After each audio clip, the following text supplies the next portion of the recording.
Sandrine Mérien s'est installée sur l'île de Ré en 2019, tout d'abord à Loing-en-Ré et très récemment sur la commune de la Quarthe-sur-Mer, où elle a ouvert son atelier d'artiste peintre aux 8 petites rues de l'Olivette, à quelques pas du centre du village. Île de Ré TV est allé rencontrer cet artiste d'origine nantaise qui vous séduira tant par son côté avenant que par ses toiles originales entre terre et mer.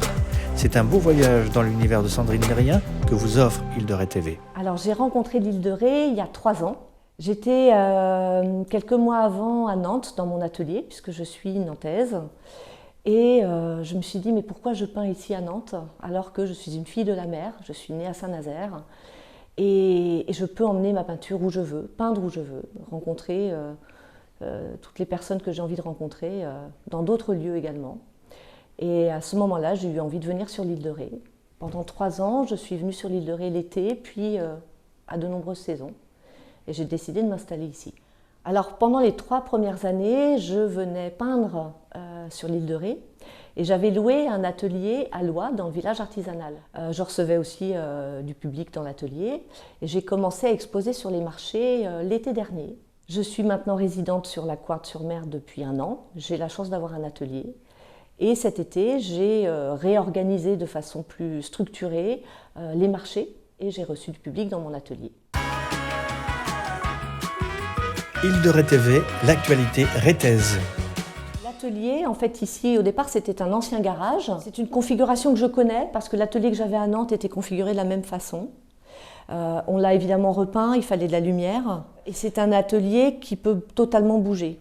C'est-à-dire que autant en basse saison, c'est un lieu de travail, donc toutes les toiles qui sont exposées n'y sont plus, ce qui me permet de travailler sur des grands formats qui sont fixés au mur.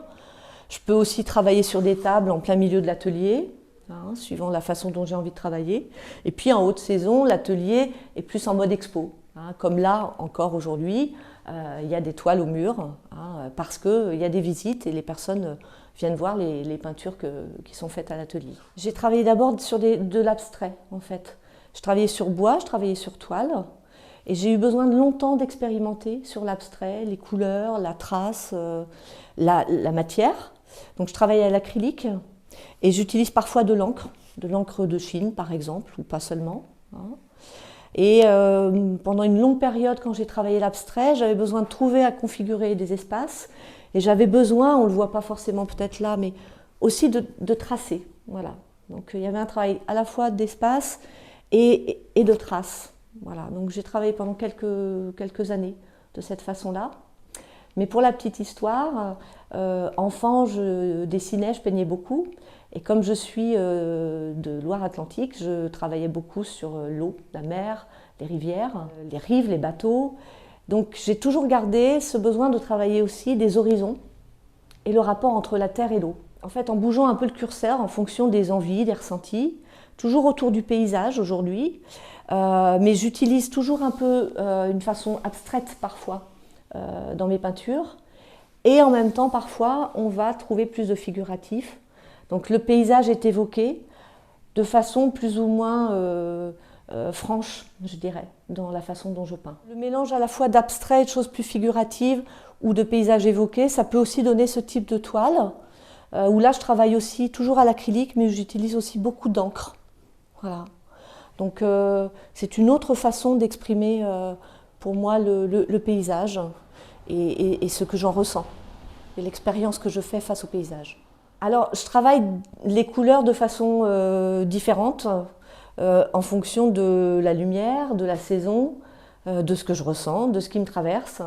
Donc, j'ai parfois des tons de terre, d'autres fois des tons qui vont être des tons de ciel, des tons d'eau. Et tout ça varie en fonction des lumières de mon environnement, en fait. Alors, en ce moment, j'ai envie de travailler sur des tons chauds, des tons dorés, on est en automne aussi.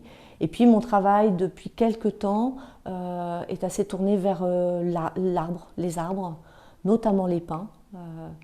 Voilà, j'ai très envie de continuer à travailler autour des arbres. On en voit à l'île de Ré, on en voit beaucoup ailleurs aussi, donc voilà, j'ai pas mal de travail à venir. Île de Ré TV, carte blanche au Rété.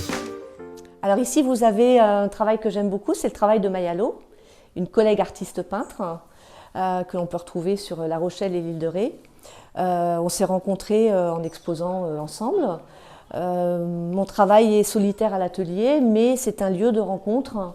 C'est un lieu où j'ai envie d'avoir parfois d'autres expositions avec d'autres collègues artistes. Et puis je pense qu'il y a beaucoup de projets à venir pour la prochaine haute saison de partage et de rencontre avec d'autres artistes. Alors vous pouvez retrouver mon travail à l'atelier, me rendre visite sur rendez-vous, ici à la Quartz-sur-Mer. Et puis vous pouvez retrouver aussi mes réalisations sur Instagram et sur Facebook. Like, commente et partage les vidéos d'Île de Ré TV.